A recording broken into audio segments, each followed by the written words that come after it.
Ontem um Cruzeiro diferente, né? Sem o Caio Jorge para poder comandar esse ataque do Cruzeiro e mexido também do que tinha ali, pelo menos mostrado no meio de semana contra o Barcelona, né? Que tinha até a possibilidade de ter o retorno do Kenny Arroyo, mas acabou escolhendo o Arthur Jorge, o Sinisterra, para começar lá na quinta-feira. Ontem esperou um pouquinho o Sinisterra, quando todo mundo imaginava que talvez ele pudesse... Aliás, o Sinisterra nem tanto, né? Porque a gente fica sempre naquela de que tá pesada a sequência para ele, talvez vai dosar um pouquinho. Mas o que você achou especialmente, agora para falar, para além do que foi o Cruzeiro de um modo geral, essas peças que acabaram tendo mais oportunidade ontem, volta a começar o Kenny Arroyo, e também do que apresentou o Neisser Vidiarreal nesse comando do ataque do Cruzeiro, substituindo o Caio Jorge. Eu escuto. Eu vou começar pelo final. Oi, Síria? Já vou falar do Neisser, porque, Te escuto. de fato, Rafa Nobre, é um Cruzeiro que perde muito sem o Caio Jorge. A Duda já disse aqui, o principal problema do Cruzeiro em 2025, ainda com o Arthur Jorge, por mais que seja um time que cresceu muito de produção em termos ofensivos, mas é um Cruzeiro que peca muito nas finalizações, na conclusão das jogadas. E isso muito em função da ausência do Caio Jorge. A gente sabe que o Caio é um atacante de muito recurso técnico, um jogador completo do meio para frente e vem sendo a principal referência ofensiva do Cruzeiro junto com o Matheus Pereira desde o ano passado. E quando o Caio Jorge não está em campo, o Cruzeiro perde muito em poder ofensivo, perde muito em finalizações. E o Neisser, mais uma vez, infelizmente, não correspondeu. Ontem foi um Cruzeiro que criou, que teve chances, que foi melhor que o Fluminense no primeiro tempo, mas um Cruzeiro que esbarrou nas finalizações, que poderia sair com o placar dilatado, poderia sair com a vitória ainda no primeiro tempo, mas esbarrou nesse quesito. Peca nas finalizações. Então, Neisser, por mais que a gente defenda de certa forma o jogador, fale que é um jogador novo, de fato tem muito a crescer no futebol, tem muito para maturar e desenvolver em alguns fundamentos, mas não vem correspondendo. Sempre quando tem oportunidade, de certa forma não vem correspondendo. Aí é a diretoria colocar a mão na consciência e saber, tem que contratar, tem que trazer um reforço à altura, pelo menos uma boa reposição ao Caio Jorge quando o Caio estiver ausente, um centroavante que possa ser uma boa opção ou até mesmo uma alternativa em termos de estilo de jogo, né? Caio Jorge é um cara de mais movimentação, um atacante que possa suprir a ausência do Caio Jorge e que também possa entregar um pouco mais de eficiência no jogo aéreo, né? Possa ser mais forte fisicamente, possa puxar a marcação. É o que se esperava do Chico da Costa, né? Mas o Chico da Costa não entregou. Então que a diretoria contrate. Em relação ao Arroyo, o Arroyo também é um jogador, assim como o Neisser, que tem muito a crescer, que tem muito a maturar a longo prazo. Mas é um atleta que vem mostrando mais no Cruzeiro, né? Que vem mostrando mais futebol. Posições diferentes, mas é um jogador que vem rendendo mais isso desde o ano passado com o técnico Leonardo Jardim. Enfim, é isso. É um Cruzeiro que vai ter um longo período para trabalhar e que sirva de lição, né? Principalmente no sistema ofensivo. A diretoria precisa contratar se quiser um restante de temporada um pouco mais competitivo. É a grande carência, Dudinha, desse elenco do Cruzeiro, você acha? O setor ofensivo, de um modo geral, não só um substituto para o Caio Jorge, mas esses jogadores para poderem atuar nas pontas ali? Eu estou até abrindo aqui o elenco do Cruzeiro, Rafa, porque eu acredito que tem volume. Por exemplo, tem o Wanderson, tem o Christian, tem o Arroyo, o Sinisterra, vamos lá, me ajuda aí também.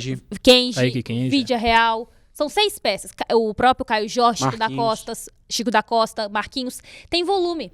Mas nenhum desses jogadores que eu citei conseguem suprir a da ausência do Caio Jorge ou mesmo do Arroyo. Até em alguma transmissão que a gente fez, eu até comentei que a discussão em torno do Sinisterra, principalmente, falando do Sinisterra especificamente, nunca foi técnica, sim física. E eu acho que passa um pouco por Vidiarreal. A questão sobre ele não é técnica, mas sim talvez de emocional. De saber lidar com essa pressão de vestir a camisa do Cruzeiro, na questão da finalização, por ser um menino muito jovem, que tende a desenvolver muito no Cruzeiro com jogadores experientes, com jogadores que já construíram a carreira tanto no Brasil quanto fora também. E o Vidiarreal, ele tem que aproveitar bastante essa oportunidade. Só que o que me incomoda no Cruzeiro, porque tem peças de repouso, a gente não pode falar assim, não, sai o Arroyo, quem que vai colocar? Tem ali algum nome para ele colocar, só que nenhum nome consegue suprir a qualidade, consegue colocar ali na mesma prateleira. E é isso que me incomoda, principalmente no Cruzeiro, analisando até outras posições, essa discrepância dos titulares para os reservas. Então, por isso que o ataque eu considero como um ponto crucial. Porque quando até a gente estava comentando no Tempo Esportes, quando você pega o meio de campo do Cruzeiro, tem o Lucas Romero ou agora o Gerson. Vamos colocar o Christian também e o Matheus Pereira nessa função.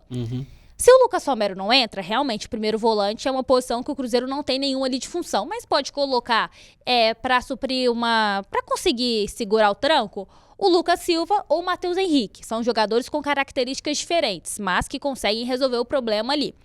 E aí, segundo volante, tem os mesmos 2 nomes. E ainda tem o Murilo Hickman, que não está sendo tão falado, mas ainda tem a presença do menino. Christian é um cara que desempenha um papel crucial no Cruzeiro. Eu não consigo ver um jogador que consiga... Talvez o Gerson possa fazer ali a função do Matheus Pereira, um pouquinho mais adiantado, e até mesmo a função do Christian. Mas lá na frente, a discrepância ela é muito grande. E aí a gente não fala só da saída do Caio Jorge, né? Mas também as poucas opções, tem várias, né, opções em termos de números, né, como você destacou, para as laterais, para as pontas, né? Os jogadores possam jogar abertos, mas ninguém que de fato, com exceção do Christian, que nem é um ponta, mas consegue jogar e se confirmar ali naquela posição. Do outro lado, por exemplo, tem sempre essa carência. Agradecendo a galera que está por aqui já na resenha com a gente aqui, o José Célio, no canal do Tempo Esportes, ele concorda com você, Oliber, desse comentário inicial. Só faltou um substituto para suprir a ausência do KJ, o Caio Jorge. O Abraão completa aqui, sempre presente com a gente aqui, o Abraão Alves. Boa noite a todos. Eu acho que o melhor que o Cruzeiro tem que fazer é emprestar o Neyce Vidigal para ele ganhar experiência, senão vai ser queimado pela torcida. Ele completa que se o Cruzeiro não quiser passar vergonha contra o Flamengo, Pedrinho vai ter que reforçar esse elenco, mandar esses atacantes bagres para bem longe daqui. E olha aqui, Rafa, o Abraão. Eu peguei aqui no elenco do Cruzeiro pra gente não esquecer nenhum nome. Ryan Leles, que não vai ganhar assim oportunidade, mas está no plantel. Ryan Leles, Chico da Costa, Vidigal, Kenji, Marquinhos, Bruno Rodrigues, Sinisterra, Arroio, Wanderson, Caio Jorge... e Caio Jorge, são 10 jogadores ali em frente. Tinha esquecido o Bruno Rodrigues também, né?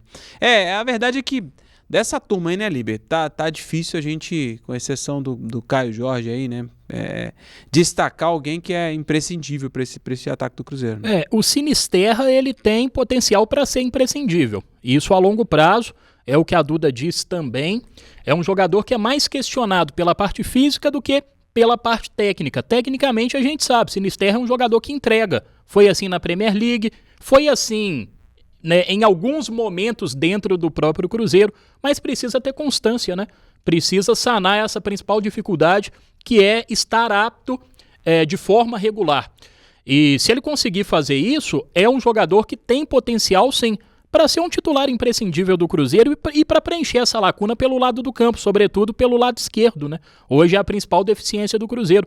Ter esse ponta aberto pelo lado esquerdo, ou às vezes que faça a inversão com o próprio Christian, esse jogador mais vertical, que é a principal carência do time, além, claro, de uma boa reposição ao Caio Jorge lá na frente. Em relação ao Matheus Pereira, a gente já falou várias vezes, né? Em relação a esse camisa 10 substituto, a própria Duda já disse, né? Já deu a ideia e falou que gostaria de ver o Gerson fazendo essa função na ausência do Matheus, jogando um pouco mais à frente, mas de fato, hoje as principais carências do Cruzeiro, um ponta, esse jogador mais vertical e esse centroavante reserva, esse centroavante que seja uma boa alternativa ao Caio Jorge, não à altura, mas pelo menos um jogador que possa entregar na ausência do KJ.